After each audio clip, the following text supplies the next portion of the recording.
नमस्कार, खास कार्यक्रम में आपका स्वागत है। मैं हूं विनोद कुमार। दर्शकों, प्रधानमंत्री नरेंद्र मोदी उत्तर प्रदेश में प्रचार कर रहे हैं और अभी अभी उन्होंने ये कहा कि सपा कांग्रेस वाले अगर सरकार में आए तो राम लला को एक बार फिर टेंट में भेज देंगे।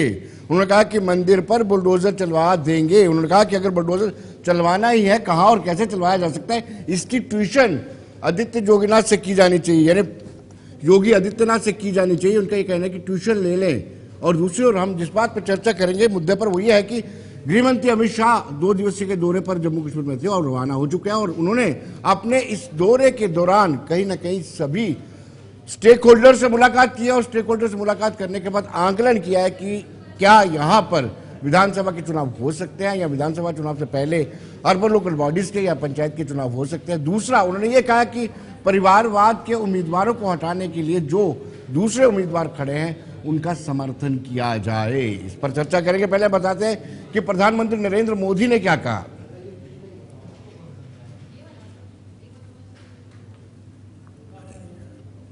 आंदोलन कर रहा था ना, और देश के टुकड़े करने की बात आती थी तो देश का हर व्यक्ति का नहीं यार, देश के टुकड़े थोड़े होते हैं, देश के टुकड़े होते हैं। हो गए कि नहीं हो गए? इन्होंने कर दिया कि न कर दिया? ये किसी भी हद तक जा सकते हैं जी। इनका ट्रैक रिकॉर्ड ही ऐसा है। इनके लिए देश वेश कुछ नहीं है भाई।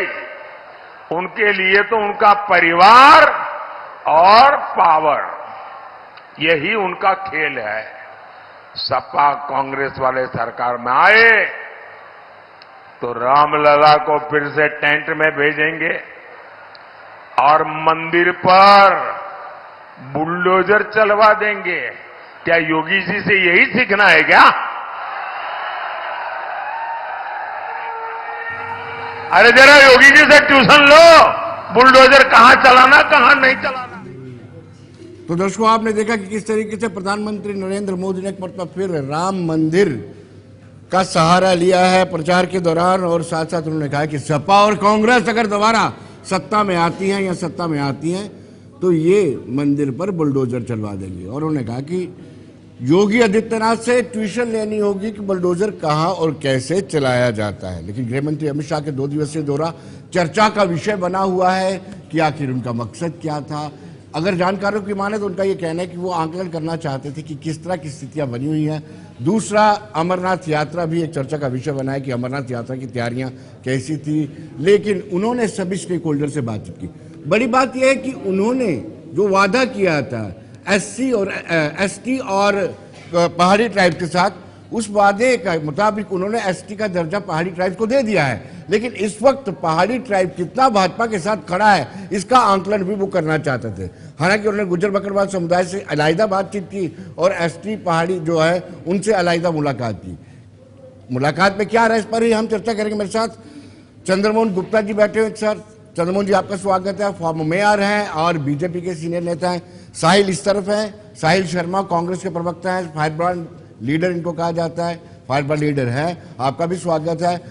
और साहनी हमारे साथ, मनीष साहनी जो उद्धव ठाकरे गुट के हैं वो भी हमारे साथ हैं।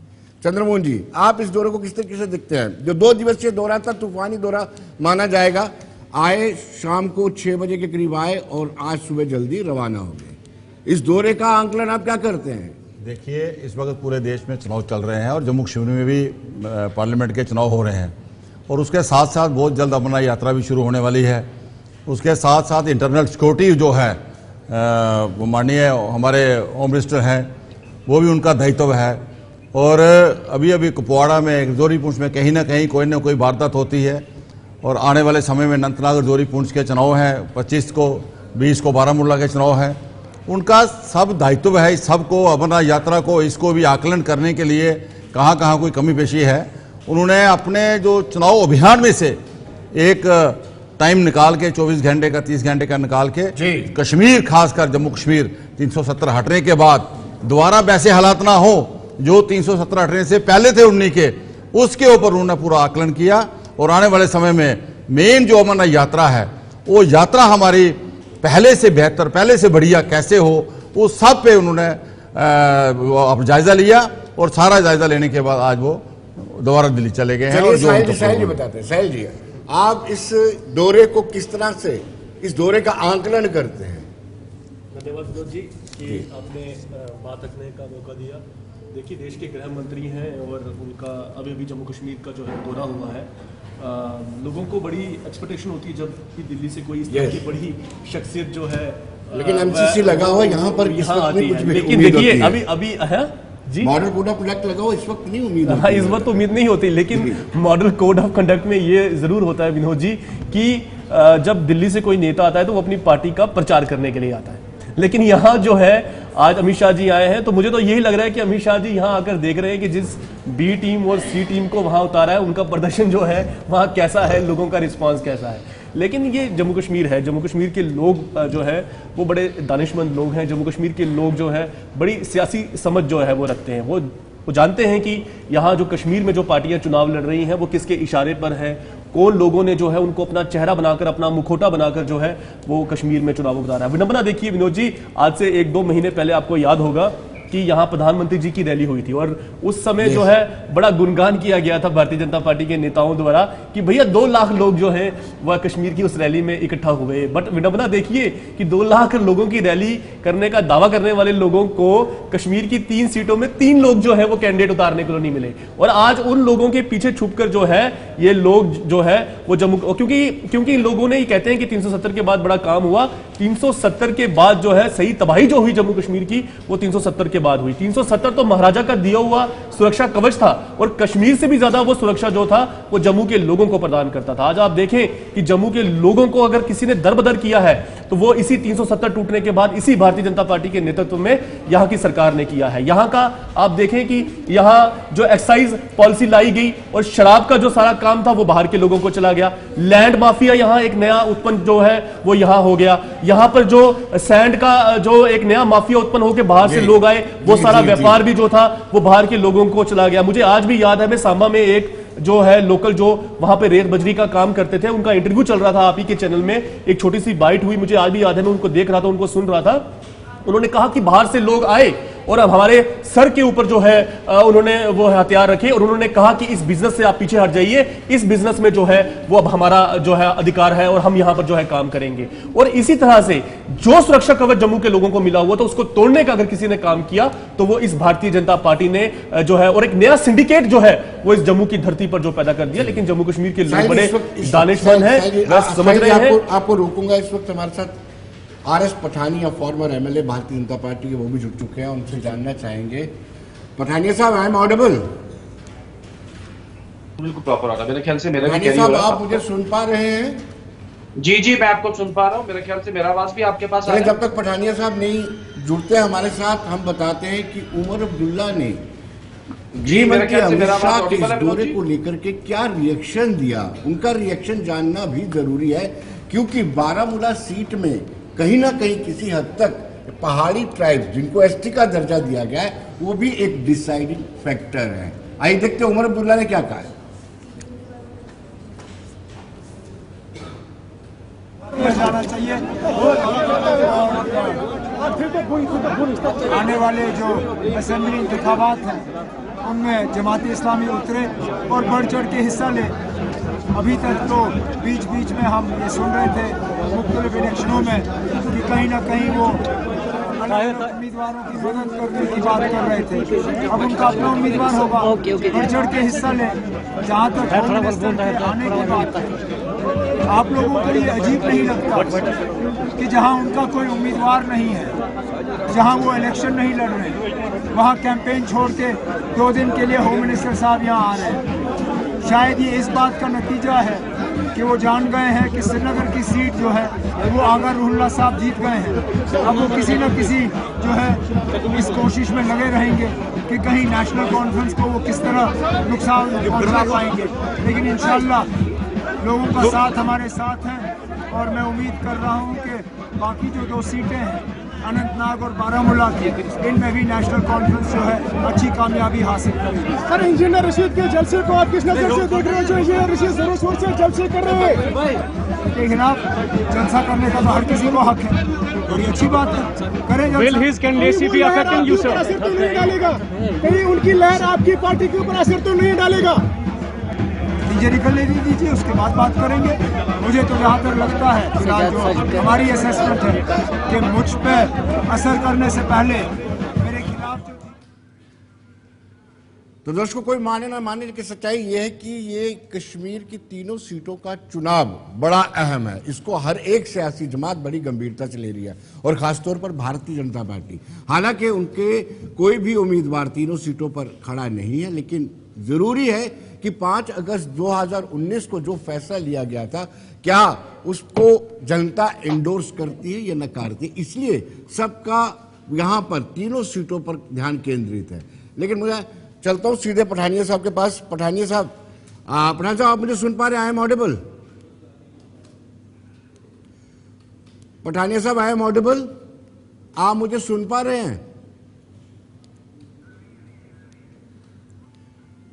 पठानिया साहब से हमारा संपर्क नहीं बन पा रहा है, लेकिन मनीष साहनी हमारे साथ है। मनीष जी, आप हमें बताइए कि आपकी हालत भी हुई है बेगानी शादी में अब्दुल्ला दीवाना, लेकिन आप तर्क बड़े अच्छे देते हैं। कश्मीर के मामले में आप बहुत बढ़िया तर्क देते हैं। देखिए मुझे तो प्रधानमंत्री माननीय नरेंद्र मोदी जी के ऊपर हमदर्दी भी होती है, क्योंकि पुराने सहयोगी रहे हैं। बहुत बार हमने उनको बचाया भी है। 74 साल की उनकी उम्र हो गई है। देश भर में रैलियां कर रहे हैं। महाराष्ट्र में 22 रैलियां तपती धूप के अंदर, और उन्हीं के तमाम बाकी नेता क्या हैं, देश के गृह मंत्री कहां हैं, वादियों का नजारा ले रहे हैं। मुझे लगता है कि अब क्या होने वाला है, इन्होंने डीमोनिटाइजेशन किया था, नोटबंदी की थी, और महाराष्ट्र से ना बड़े दिलचस्प जो है वहां से वाक्य आते हैं प्रधानमंत्री जी को लेकर, बीजेपी को लेकर, कि अब की बार बीजेपी तड़ी पार। एक और बड़ा दिलचस्प सा वाक्य वहां कल दिया है हमारे माननीय पक्ष प्रमुख उद्धव ठाकरे जी ने, कि डीमोनिटाइजेशन के बाद अब 4 जून को जनता क्या करने जा रही है, डीमोदिनेशन होने जा रहा है। इस जनता का फैसला होगा, और 4 जून को सबके सामने आने वाला। देखिए मैं अमित शाह जी के ऊपर थोड़ा सा बता दूं, अमित शाह जी जो है यहां पर वो भी मान चुके हैं कि 4 जून को उनकी हार निश्चित है। अब वो लोकसभा चुनावों की तैयारियां करने के लिए कश्मीर के अंदर नहीं है, श्रीनगर में नहीं है, वो आगे विधानसभा की तरफ देख रहे हैं, क्योंकि लोकसभा में तो उनका कोई उम्मीदवार ही नहीं है। वो कश्मीर में क्या करने आएंगे? वो प्रचार तो वहां करेंगे जहां उनके तो हिंदुस्तान में नहीं है, महाराष्ट्र के अलावा आप क्या करोगे? पूरे हिंदुस्तान में नहीं, बौखलाए नहीं। आप भी 2 सीटों पर थे।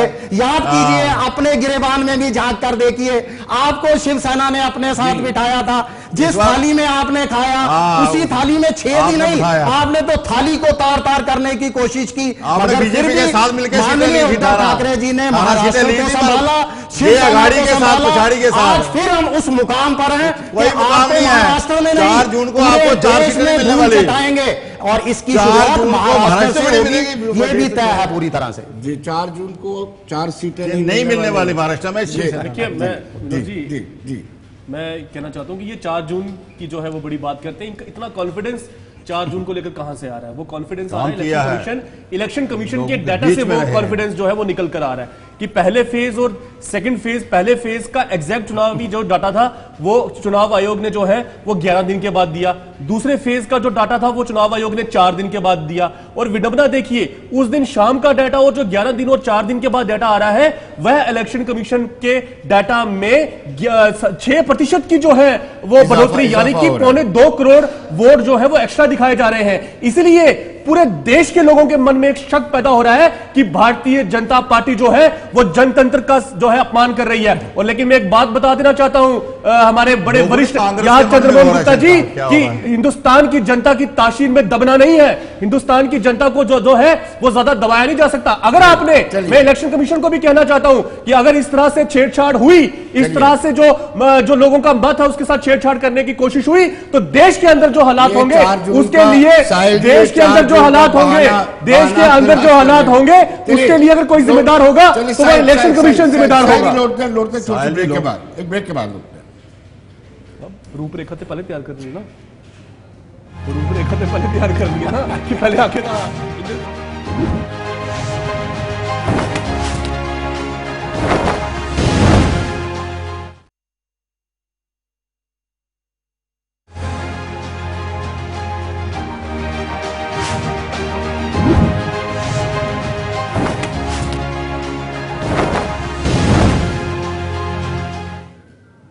ब्रेक के बाद एक मरतबा फिर स्वागत है। जैसे मैंने शुरुआत में कहा कि कहीं ना कहीं ये तीनों सीटें बड़ी इंपॉर्टेंट है हर एक सियासी जमात के लिए, चाहे वो भारतीय जनता पार्टी हो या फिर रीजनल पॉलिटिकल पार्टी या फिर जिनको एबीसी टीम कहा जाता है, इन सब के लिए बारामूला हो, श्रीनगर हो, ये अनंतनाग हो, ये तीनों सीटें बहुत इंपॉर्टेंट है। लेकिन इस वक्त हमारे साथ RS Pathania, farmer MLA Ramnagar, वो हमारे साथ जुड़ चुके। पठान साहब, I am audible?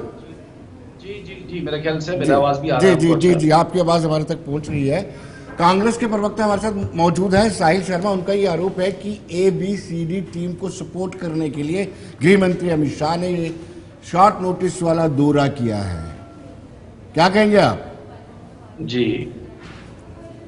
Vinod ji, सबसे पहले सभी जो ऑन बोर्ड मित्रगण हैं सबको मेरा प्यार भरा नमस्कार, आपके दर्शकों को भी। डायरेक्टली आपके सवाल पे आ जाऊं, भारतीय जनता पार्टी अपने आप में विश्व की एक सबसे बड़ी पॉलिटिकल पार्टी है जो एक एजेंडा, विजन और बिल्कुल एक विचारधारा पे बेस्ड है। भारतीय जनता पार्टी की कोई बी टीम या सी टीम नहीं है। भारतीय जनता पार्टी भारतीय जनता पार्टी ही है जी। जहां तक गृह मंत्री जी के दौरे का सवाल है, ये बात बड़ी साफ और स्पष्ट है कि उनका दौरा 100% ए पॉलिटिकल, अराजनीतिक से कहते हैं दौरा था। ध्यान रहे कि पिछले 3.5 दशकों से सबसे बड़ा जो टर्नआउट है, जो वोटर टर्नआउट है, वो कश्मीर पे देखने को मिला है जी। और सिक्योरिटी फोर्सेस का मोरल बढ़ाना, एडमिनिस्ट्रेशन का मोरल बढ़ाना, और सबसे बड़ी बात कश्मीर के युवाओं, कश्मीर की महिलाओं और कश्मीर की फर्स्ट टाइमर वोटर्स को, जिसे कहते हैं, धन्यवाद करना और आगे वाले चुनाव के लिए एक मैक्सिमम परसेंटेज में आए उसके लिए प्रेरित करना। आप नरेंद्र मोदी जी का भी ट्वीट उस दिन, अगर श्रीनगर जिस दिन पार्लियामेंट के चुनाव उस दिन देखें, रिजल्ट जो मर्जी हो, भारतीय जनता पार्टी का कैंडिडेट नहीं श्रीनगर में, लेकिन प्रधानमंत्री जी ने पूरे विश्व में, पूरी देश में अगर किसी वोटिंग के लिए लोगों का अगर धन्यवाद, आभार या उनका अभिनंदन अगर किया तो श्रीनगर पार्लियामेंट्री सीट के लिए किया है। और जहां तक जम्मू कश्मीर की बात है, भारतीय जनता पार्टी के लिए सरकार बनाना या कैंडिडेट जिताना या जितवाना वो एक सेकेंडरी बात है। भारतीय जनता पार्टी के लिए प्राथमिकता है जम्मू कश्मीर में राष्ट्रवाद, दूसरी प्राथमिकता है भारतीय जनता पार्टी के लिए अमन की बहाली और अमन जिसे कहते हैं मेंटेन करना। पठान साहब एक मिनट के लिए रोकूंगा, क्योंकि ये सवाल साहिल जी ने एक मरतबा फिर किया था कि आप ये दावा करते हैं कि आपकी रैली में 2 लाख लोग आए और आपने तीनों सीटों पे एक भी उम्मीदवार को नहीं उतारा। ये सवाल लगातार हर एक सियासी जमात जो अपोजिशन में आपके वो पूछ रही है। जी, मैंने कहा कि भारतीय जनता पार्टी के लिए जम्मू कश्मीर जैसे राज्य में सरकार बनाना या सरकार के साथ साथ जिसे बात करते हैं आप कि कैंडिडेट को जिताना या कैंडिडेट खड़ा करना, वो बात की बात है। भारतीय जनता पार्टी बड़े गर्व के साथ और बड़े मुतमई होके, बड़ी सेटिस्फेक्शन के साथ कह सकती है कि भारतीय जनता पार्टी ने कश्मीर में अमन बहाली की है। आज पत्थरबाजी कश्मीर में नहीं है। ये जो चुनाव हुआ है इसका पॉइंट नंबर 1 एक ऐतिहासिक वोटर टर्नआउट मिला है। दूसरा, वायलेंस फ्री चुनाव है, कोई वायलेंस इसमें नहीं हुआ है। तीसरा, कोई बाइकआउट कॉल नहीं आया इसमें। चौथा, कि एक जो मोस्ट रेडिकल जो संगठन है जिसका ट्रैक रिकॉर्ड है कश्मीर में 4-5 दशकों का, उसने भी चुनाव में जाने की, चुनाव में आने की जिसे कहते हैं इच्छा जाहिर की है।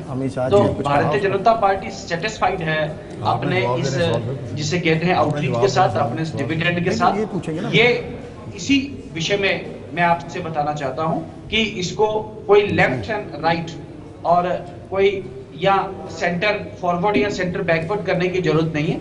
गृह मंत्री जी कल पहाड़ियों के डेलीगेशन को मिले जिसमें पहाड़ियों ने उनसे आभार जताया एसटी स्टेटस के लिए। गुजरों के भी डेपुटेशन से मिले जिसमें उनके हमारे गुजर बिरादरी के लोग हैं या एसटी बिरादरी के लोग हैं, वो सरदारों को भी डेलीगेशन से मिले। और फिर चूंकि भारतीय जनता पार्टी के भी कार्यकर्ता है, वो भी एक उनसे जिसे कहते हैं अनौपचारिक तरीके से मिले। हाँ, ये बात साफ और स्पष्ट है, भारतीय जनता पार्टी 3 परिवारों की मोनोपोली है जो उसको खत्म करने के लिए भारतीय जनता पार्टी वचनबद्ध भी है, कटिबद्ध भी है। और ये 3 परिवार इस लोकसभा चुनाव में या आने वाले विधानसभा चुनावों में भी दिखाई नहीं देंगे जम्मू कश्मीर के राजनीतिक परिप्रेक्ष्य पे। ये बात बड़ी पठानिया साहब, एक सवाल ये बार-बार कर रहे हैं हमारे तीनों पैनलिस्ट, बार-बार कह रहे हैं कि क्या वाकई में सितंबर 2024 तक विधानसभा के चुनाव होंगे या भारतीय जनता पार्टी कराने की? हालांकि आपके पास ये सीधा जवाब रहता है कि ये प्रोरोगेटिव जो है इलेक्शन कमीशन ऑफ इंडिया का रहता है, लेकिन इनको चिंता है क्या होगा। एक सवाल और क्या आने वाले जी, विधानसभा क्योंकि- चुनावों में बीजेपी कश्मीर से अपने उम्मीदवार उतारेगी जी जी या लोकसभा चुनावों जैसा ही होगा? आप बेफिक्र रहें, आप तैयारी करें। भारतीय जनता पार्टी अपने चुनाव चिन्ह पे जम्मू में भी और कश्मीर में भी जिसे कहते हैं चुनाव लड़ेगी। भारतीय लोकसभा जनता में पार्टी नहीं के उतारा ना उम्मीदवार कोई एक उम्मीदवार। बड़ी तादाद में, बड़ी मेजोरिटी में जीत के आएंगे। भारतीय जनता पार्टी की सरकार बनेगी जम्मू कश्मीर में। ये बड़ी विनम्रता के साथ और बड़ी सिद्धता के साथ और आत्मविश्वास के साथ मैं आपके चैनल पे कहना चाहूंगा इसमें। और ये जिसे कहते हैं कि आपसे भी मेरा अनुरोध है कि आप भी जनता के विषयों पे बात करें, जम्मू कश्मीर के विषयों पे बात करें। ये जैसे कहते हैं नॉन इश्यूज पे बात करना, नॉन इश्यूज पे एंगेज करना। मेरे मित्र कांग्रेस से कह रहे थे कि धारा 370 को हटाना बहुत बड़ी गलती है, ब्लंडर। मैं काउंटर क्वेश्चन पुट करूंगा, क्या यह कांग्रेस का आधिकारिक और औपचारिक स्टैंड हो जाए कि धारा 370 को हटाना एक बहुत बड़ी गलती थी कांग्रेस? बिल्कुल पठानिया साहब सुनिए, पठानिया साहब 5 पठानिया साहब 5 अगस्त 2019 को धारा 370 हटाई गई। 6 अगस्त का जो है हमारा रेजोल्यूशन है, और हमारा जो रेजोल्यूशन है वो पूरी दुनिया के सामने है कि जिस तरह से जम्मू कश्मीर के अंदर जो है धारा 370 को हटाया गया वह अनकॉन्स्टिट्यूशनल है, वह बिल्कुल जो है गैर संवैधानिक है। जिस तरह से मैं एक सवाल पूछना चाहता हूं पठानिया साहब, आपसे ये सवाल करना चाहता हूं कि आप ही के बड़े लीडर अनुराग ठाकुर साहब जो है वो जम्मू कश्मीर के अंदर आए हुए थे और उनसे ये सवाल किया गया कि भाई हिमाचल के अंदर जो है वो धारा पठानिया जी बोलिए। एक मिनट के लिए सुन ले मुझे साहिल जी, आपके ध्यान में रहे कि ये जब प्रावधान भारत के संविधान में आया, मैं आपको और आपके दर्शकों की तरह ध्यान में अपना एक व्यू पॉइंट लेना चाहूंगा। यह प्रावधान जब भारतीय जिसे कहते हैं संसद में पारित किया गया, सबसे पहले भारत की संविधान सभा में जिसे कहते हैं पास किया गया, तो उस वक्त तक जवाहरलाल नेहरू जी, गोपाला स्वामी अयंगर ने जिसे कहते हैं पूरे सदन के साथ लड़ पे इस पे कॉन्सेंसस बनाया और ये बना। और उसमें जब इसे स्पेल आउट किया गया, इसमें लिखा गया कि it is a temporary provision, ये टेम्परेरी है। ये मैं आपको कॉन्स्टिट्यूंट असेंबली को रेफर कर रहा हूं। फिर सितंबर 1963 में नेहरू जी ने फिर भारतीय संसद में कहा कि धारा 370 एक टेम्परेरी प्रावधान था, हमने तकरीबन इसको खत्म कर दिया। ये कौन कह रहे हैं? जवाहरलाल नेहरू जी। आप कह रहे हैं गलत हुआ। सुन लेना मेरी बात, सुन लेना प्लीज। ये सिर्फ एक शेल है, इस शेल के अंदर है कुछ नहीं। उसके बाद बार बार जिसे कहते हैं नरसिम्हा राव जी आए, उनसे किसी ने पूछा धारा 370 जी, वो कहते हैं घिसती खुद ही चले जाएगी उसमें। तो जो काम कांग्रेस नहीं कर पाई, जो कांग्रेस ने देश को कमिट किया, पूरे राष्ट्र को कमिट किया, उसे अगर भारतीय जनता पार्टी ने किया सही आपने तो भारतीय जनता पार्टी को इसमें आपत्ति है। ये तो बड़ी विडंबना है, ये तो बहुत अफसोस की बात है। और आप पूरे देश के सामने एक सवाल और साहिल जी एक सवाल और लेना चाहते हैं। पठानिया साहब साहिल जी एक और सवाल लेना चाहते हैं। मैं पठानिया साहब, आपने कहा कि पंडित नेहरू के समय में तब्दीलियां हुई, नरसिम्हा राव ने कहा कि जो है घिस जाएगी। यही आरोप सुनिए देखिए, यही आरोप जो कश्मीर सेंट्रिक पार्टी है वो ये कहती है कि धारा 370 को जो है वो अगर किसी ने सबसे ज्यादा कमजोर किया तो वो कांग्रेस पार्टी है। बिल्कुल वो हम पर ही आरोप लगाते हैं, लेकिन हमने जो भी तब्दीली जम्मू कश्मीर के अंदर की, जो भी तब्दीली हमने जम्मू कश्मीर के अंदर की, उसका रूट विधानसभा था, चुने हुए लोग थे, चुने हुए रिप्रेजेंटेटिव थे। अगर किसी असेंबली से कोई शख्स जो है वो चुनकर जो है एमएलए जाता था तो उसके अधिकारों का प्रयोग करते हुए विधानसभा के अंदर जो है वह अपने अधिकार का प्रयोग करता था। अगर हमने यहाँ पर उन्होंने बड़ी लंबी बात की है कि अगर यहाँ पर राष्ट्रपति था, अगर हमने उसको यहाँ पर प्रधानमंत्री चीफ मिनिस्टर किया तो हमने विधानसभा में पास कराया। हमारा गिला ये है कि आपने जम्मू कश्मीर की विधानसभा को जो है वो बाईपास किया है। आप जम्मू कश्मीर के जो चुने हुए रिप्रेजेंटेटिव है उनको कमजोर करने के लिए वो साजिश रची है। आपने भारत के संविधान को जो है वो काम किया है। देश के अंदर जो है देश के अंदर जो है जवाब नहीं देना आपने फिर बड़ी विनम्रता के साथ, बड़ी उदारता के साथ मेरा सवाल पूछ लें। कांग्रेस तो कंफ्यूज है ही, पर माइंड मत कीजिए, कांग्रेस के प्रवक्ता भी जिसे कहते हैं कंफ्यूज्ड और क्लैरिटी ऑफ थॉट नहीं है उनको। आपने एक ही स्टेटमेंट पे 2 बार बोल दिया। पहले आपने कहा कि धारा 370 को यहां से निकालना बहुत बड़ी गलती थी, आपने कहा। फिर आपने कांग्रेस के रेजोल्यूशन को रेफर करके अब आप कह रहे हैं कि मेजॉरिटी ऑफ धारा 370 को जो कमजोर किया वो आपने मेरी बात को पठानिया साहब सही ढंग से सुना नहीं। हमने कहा कि अगर हमने जम्मू कश्मीर के अंदर कुछ भी तब्दीली की तो उसका रूट विधानसभा था। विधानसभा के माध्यम से जो है जो चीज हमें अच्छी लगी कि देश के अंदर जो कानून है वो जम्मू कश्मीर के अंदर लागू होने चाहिए, उसका जो रूट था वो विधानसभा है। हमने विधानसभा को जो है हमने बाईपास नहीं किया जनाब। हमने सारे जो तब्दीलियां की विधानसभा के माध्यम से की। हम ये कहते हैं कि आपसे गलती कहां हुई, आपने विधानसभा को सस्पेंड करके जो है वो जम्मू कश्मीर के अधिकारों को छीना है। ये मेरे कहने का मतलब है। साहब एक बार लौटते हैं वापिस, एक छोटे ब्रेक के बाद वापिस लौटते हैं, आपके साथ सीधे संपर्क में हैं।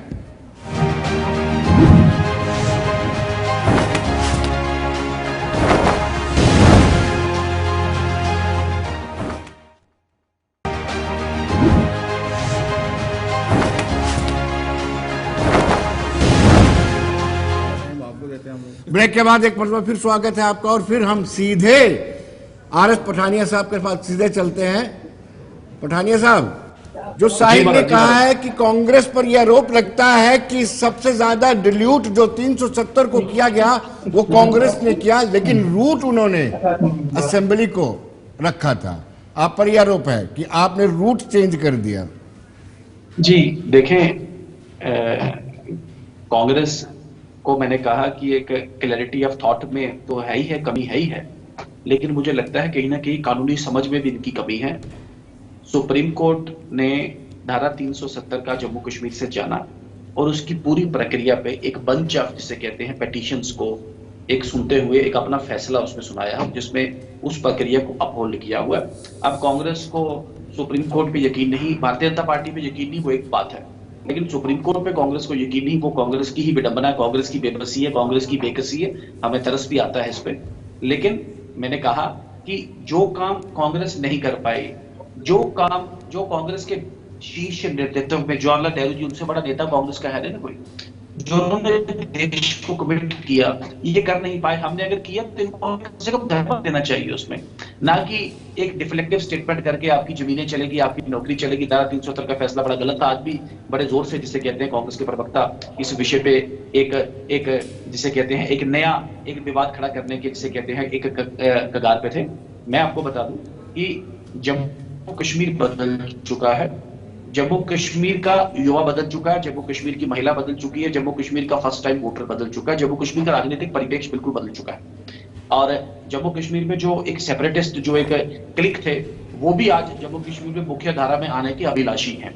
हाँ, जम्मू कश्मीर विषय जिसे भारतीय जनता पार्टी ने, जिसे कांग्रेस ने खराब करके एक विषय, कश्मीर विषय के नाम से कश्मीर इशू जिसे कहते हैं तैयार किया, भारतीय जनता पार्टी ने उसको क्लोज कर दिया। हाँ, थोड़ी अगर बहुत को कसर है उसमें, तो वही कसर है कि जो जम्मू कश्मीर का हिस्सा पाकिस्तान के इलीगल कंट्रोल में और जम्मू कश्मीर का एक हिस्सा चीन के इलीगल कंट्रोल में, इन दोनों का जिसे कहते हैं एक थोड़ा सा ये एक अनडन टास्क अनडन रह गया है अभी सरकार के पास। मुझे उम्मीद है कि आपने यूपीए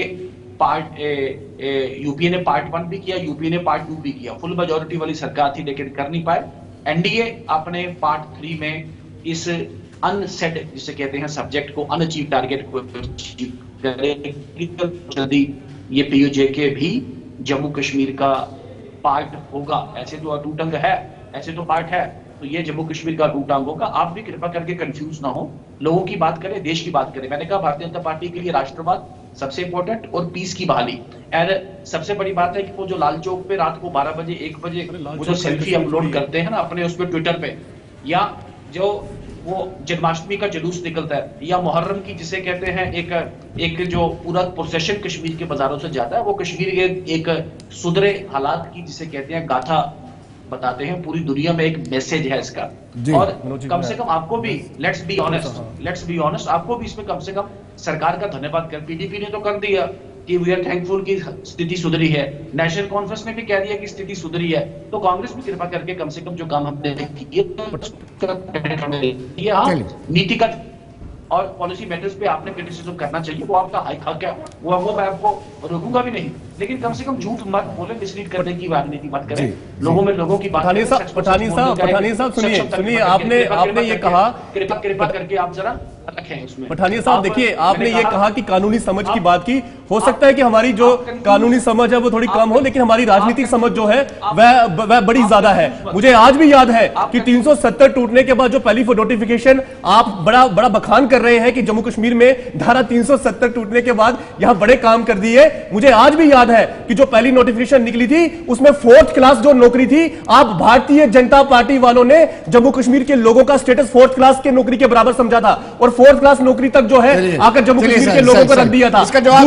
दूसरा पठानी साहब, देखिए इतना लंबे समय दिया। मैं विनोद जी, मेरी आपसे हाथ जोड़कर ये गुजारिश है कि समय ऐसे मत दीजिए कि भीख लगे, बाकी जो आपको ठीक लगे। आप विपक्ष, हम जो विपक्ष में है, विपक्ष को जो है बात रखने का मौका दीजिए। दूसरा, मैं जरूर यहाँ पठानिया साहब की एक बात का जिक्र करना चाहता हूं कि बड़ी वो कह रहे हैं कि तब्दीलियां हुई और लाल चौक की बात कर रहे हैं, तो लाल चौक ही जम्मू कश्मीर नहीं है पठानिया साहब। और मैं अपने यहाँ जो हमारे भारतीय जनता पार्टी के प्रवक्ता खड़े हैं, जैसे नरीमन पॉइंट सुनिए, जैसे मुंबई का नरीमन पॉइंट ही मुंबई नहीं है, जैसे मुंबई महाराष्ट्र नहीं है, उसी तरह से जो यहाँ लाल चौक है वो पूरा जम्मू कश्मीर नहीं है। और किस कानून की पालना की आप लोग बात करते हैं? आप ही के नेता, ये तो बड़े वरिष्ठ है, बड़ा पुराना इनको अनुभव है, इन्हीं के लाल कृष्ण अडवाणी और अटल बिहारी वाजपेयी जो है वो तकरीरें किया करते थे कि राम मंदिर के ऊपर क्या सुप्रीम कोर्ट के फैसले को माना जाएगा।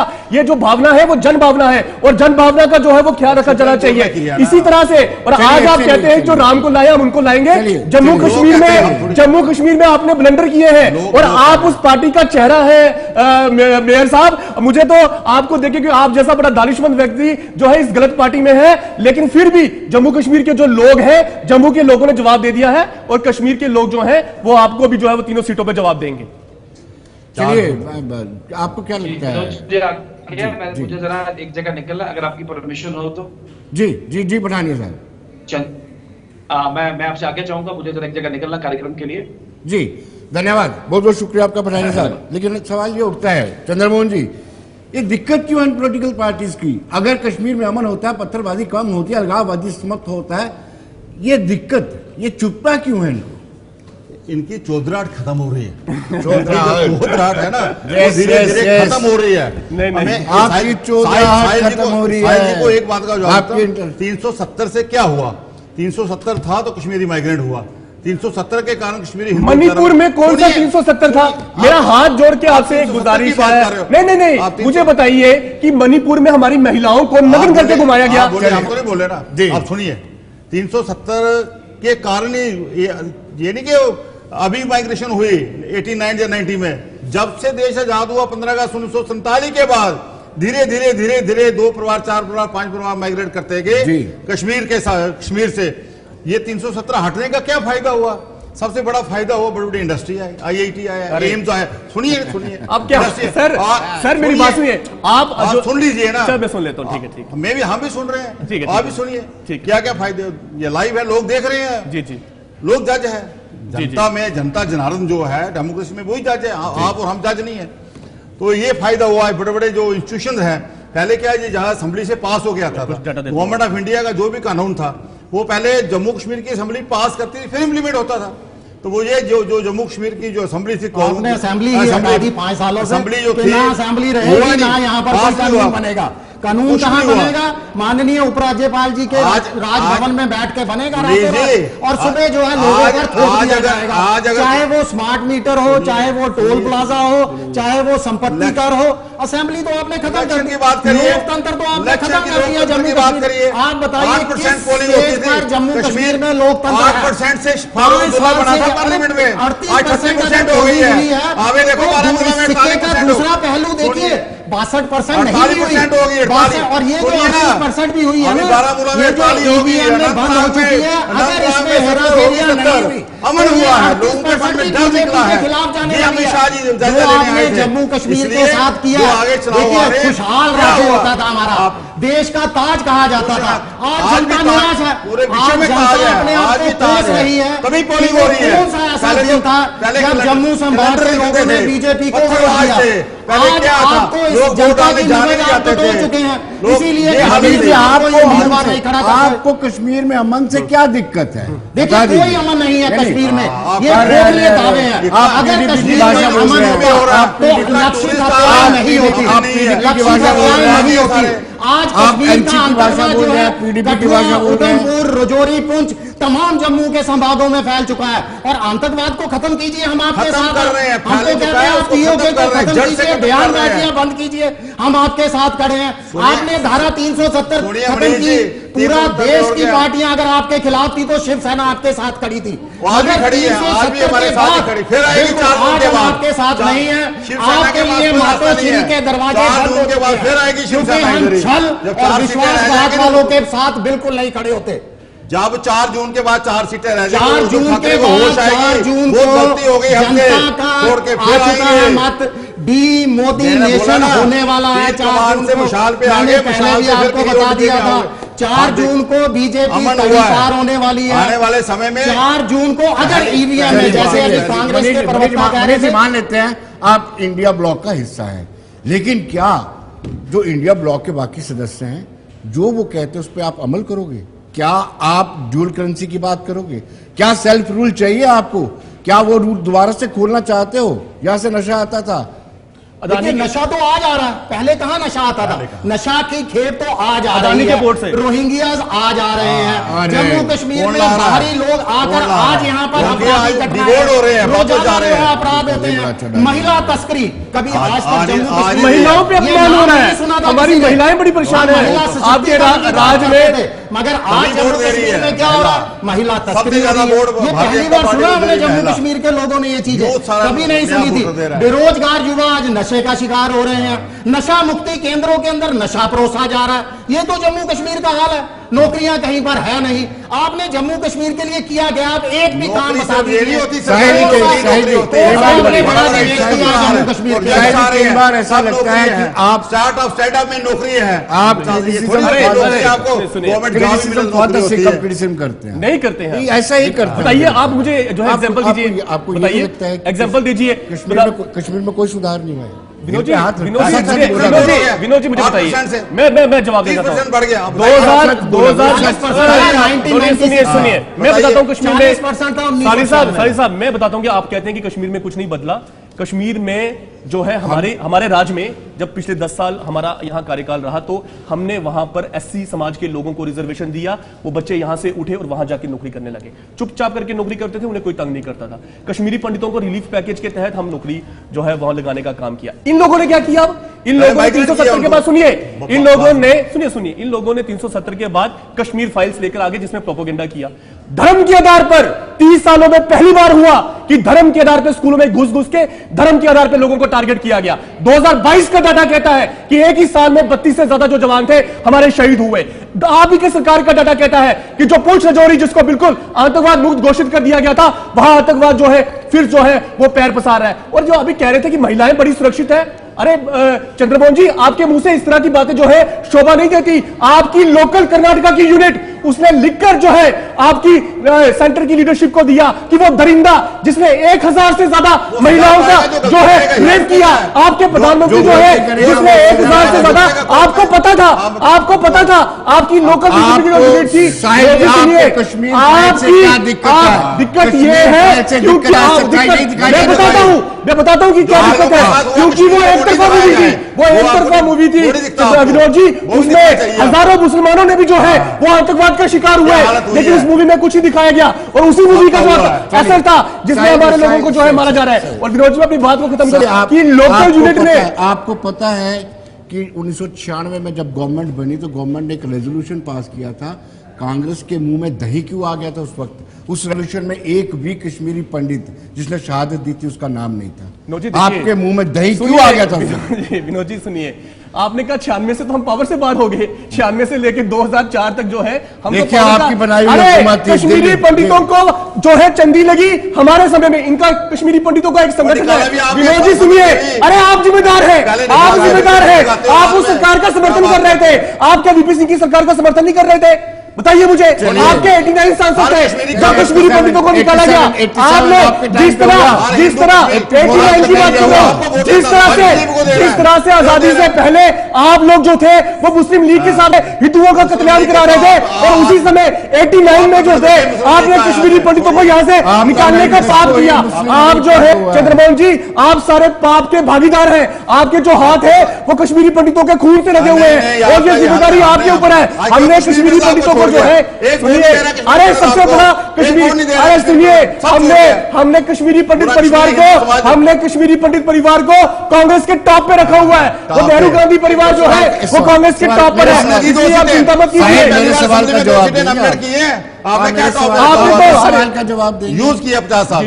ठीक है, 98 आपकी तो आपने बड़े प्रयोग किए, कश्मीर को आपने लेबोरेटरी समझा, और अब बात डिरेल ही हो चुकी, तो मैं आपसे ये जानना चाहूंगा। बिल्कुल 84 में आपने गवर्नमेंट टॉपल की, लोगों में नाराजगी थी, 87 में आपने रिगिंग कराई, लोगों में नाराजगी। विनोद जी देखिए, आप जैसा पत्रकार, आप जैसा वेल इन्फॉर्म्ड पत्रकार जब इस तरह का प्रोपेगेंडा करता है तो बिल्कुल नहीं हुई। 87 में मुझे बताइए कि कोई एक केस जो है वो रिगिंग के खिलाफ जो है फाइल हुआ हो, कोई एक आदमी जो है वो कोर्ट में गया हो और उसने कहा हो कि रिगिंग हुई है। जनाब, ये भारतीय जनता पार्टी और पाकिस्तान का प्रोपेगेंडा है, ये पाकिस्तान का प्रोपेगेंडा है, ये पाकिस्तान का प्रोपेगेंडा है, जिसको जम्मू कश्मीर में जो है वो भारतीय जनता पार्टी बनाने का काम करती है। विनोद जी, इस प्रोपेगेंडा को सुनिए, अपनी बारी बोलिएगा, अपनी बारी बोलिएगा। विनोद जी, विनोद जी, इस प्रोपेगेंडा को पाकिस्तान करता है, और पाकिस्तान का साथ कौन देता है? ये भारतीय जनता पार्टी। जम्मू कश्मीर में जो प्रोपेगेंदा होता है उसमें जो है ये सबसे बड़ा काफी है। मुझे बताइए, सज्जाद कौन है? मुझे बताइए विनोद जी,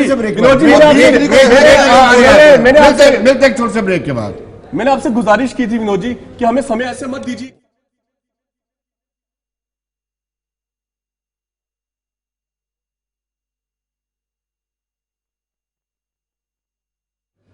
वो थोड़ी समझेंगे कि बीक लग रही है इतना टाइम।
ब्रेक के बाद एक बार फिर आपका स्वागत है, और मैं मनीष साहनी से जानना चाहूंगा, मनीष जी, आपको कभी घुटन महसूस नहीं होती है क्या ब्लॉक में?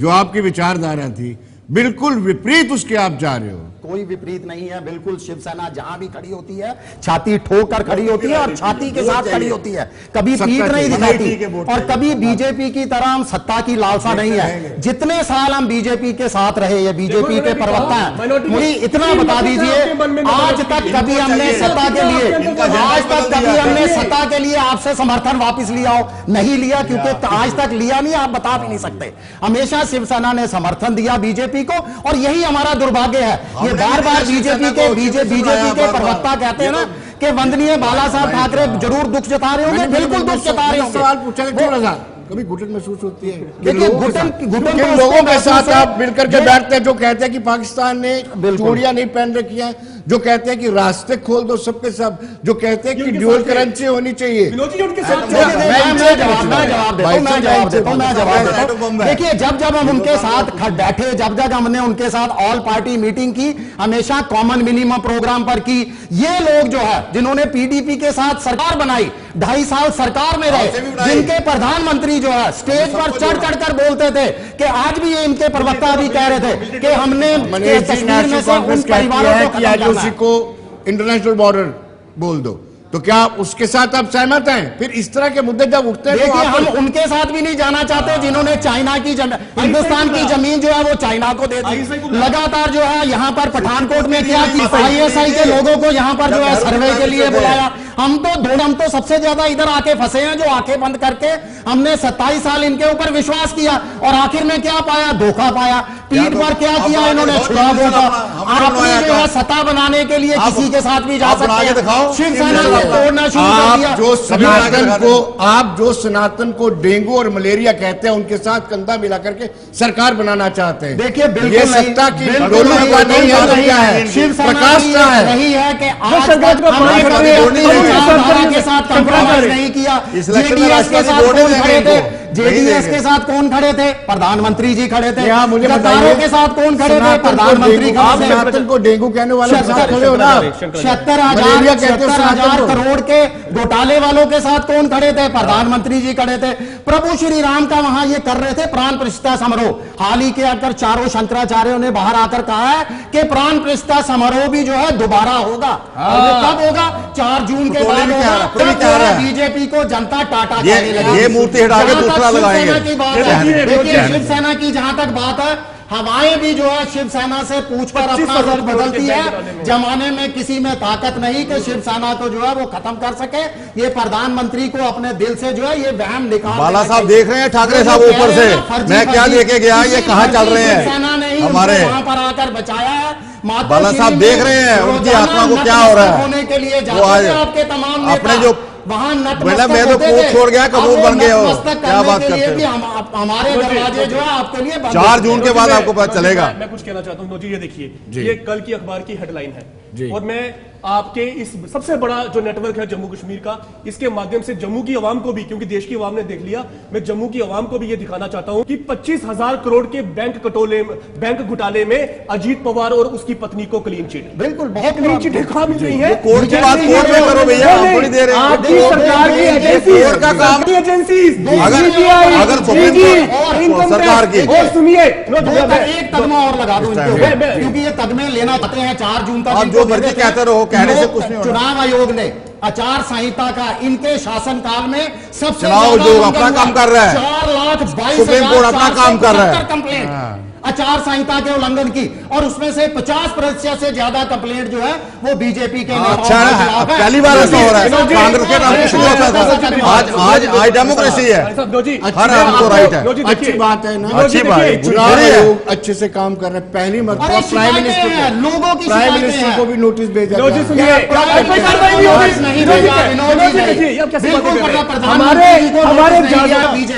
सुनिए, हमारे जहाजों जवाब की जो देंगे है जिसको वो क्या। जांच हो रही है, प्रधानमंत्री जी के तो पास भी कोई जो है वो फटक नहीं रहा। दूसरा मैं कहना चाहता हूं, अभी हमारी जो ये डिबेट शुरू हुई थी तो प्रधानमंत्री जी के भाषण से शुरू हुई थी, उनमें योगी जी की बात जो है वो कर रहे थे। मैं आपको एक नया यहाँ पे जो है वो रहस्य उद्घाटन कर रहा हूं कि बड़ी इनफाइटिंग है भारतीय जनता पार्टी के अंदर, और इलेक्शन के बाद जो है अपने लेते रहो, आप यही कर देखिए, अपना घर संभालो, अपना घर संभालो भाई साहब। ये जो है संत समाज निकल रहा है, योगी को हटाने वाले हैं, ये साजिश की जा रही है।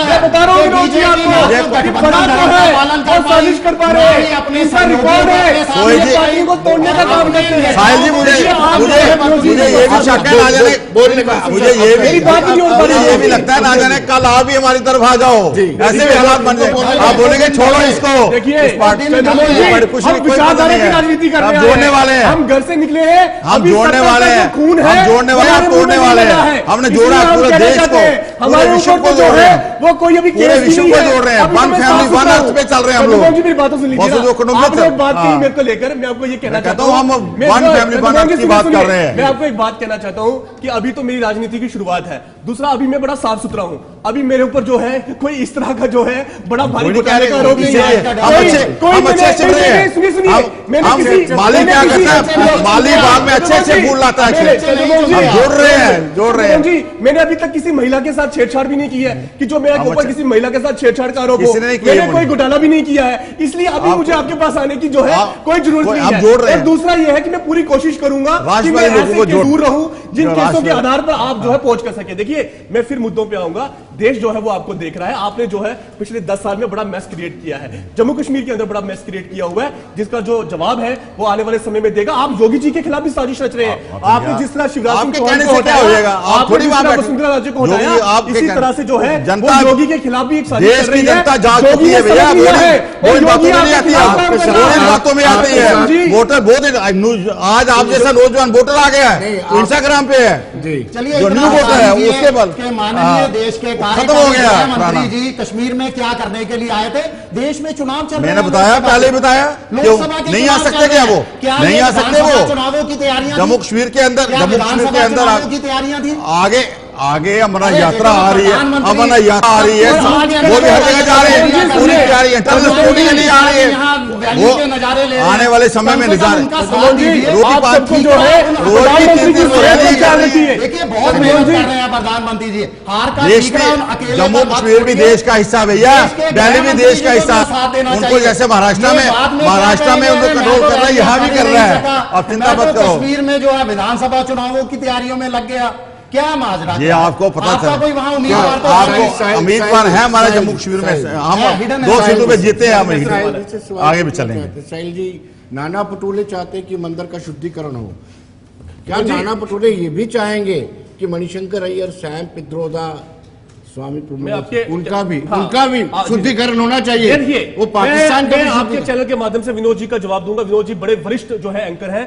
ये अखबार में हेडलाइन लगी है कि राम मंदिर की प्रतिष्ठा दोबारा की जाए। और ये कौन शंकराचार्य कह रहे हैं? मैं आपके चैनल के श्रोताओं को बताना चाहता हूं, ये वो शंकराचार्य अभी मुक्तेश्वरानंद है जिनका राम मंदिर का जो फैसला आया एज ए गवाह के तौर पर जो है पेश हुए। मणिशंकर अय्यर कांग्रेस पार्टी का हिस्सा नहीं है। जब उन्होंने प्रधानमंत्री के खिलाफ अपशब्दों का प्रयोग किया, जब मणिशंकर अय्यर ने मेरे प्रधानमंत्री के खिलाफ अपशब्दों का प्रयोग किया, हमने उनको बाहर निकालने का काम किया। फिर दोबारा रख लिया, उसको निकाल दिया, दोबारा जोड़ लिया। जो आप बर्दाश्त नहीं करते। राम मंदिर है और राम मंदिर रहेगा, लेकिन जिस आधे अधूरे मंदिर की आपने चुनाव को देखते हुए देश आगे बढ़ेगा, बढ़ रहा है पूरे विश्व के अंदर, पूरे विश्व के अंदर आज हिंदुस्तान का नाम हो रहा है। समय इजाजत नहीं दे रहा है। साहिल जी बहुत बहुत शुक्रिया, मनीष जी आपका बहुत बहुत शुक्रिया, आपका भी बहुत बहुत शुक्रिया, चंद्रमोहन जी। तो दर्शकों आप बने रहिए देश दुनिया की खबरों के लिए और मुझे दीजिए इजाजत। नमस्कार।